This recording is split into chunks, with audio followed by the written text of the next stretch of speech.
আদর্শ ছেলে লিখেছেন কুসুম কুমারী দাস। আমাদের দেশে হবে সেই ছেলে কবে, কথায় না বড় হয়ে কাজে বড় হবে। মুখে হাসি বুকে বল তেজে ভরা মন, মানুষ হইতে হবে এই তার পণ।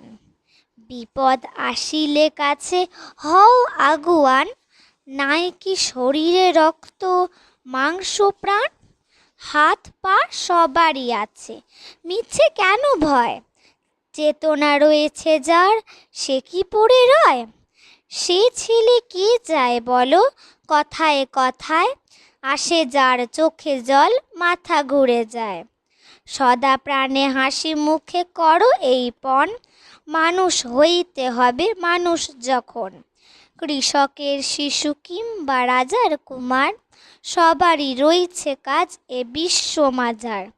হাতে প্রাণে খাটো সবে শক্তি করো দান, তোমরা মানুষ হলে দেশের কল্যাণ।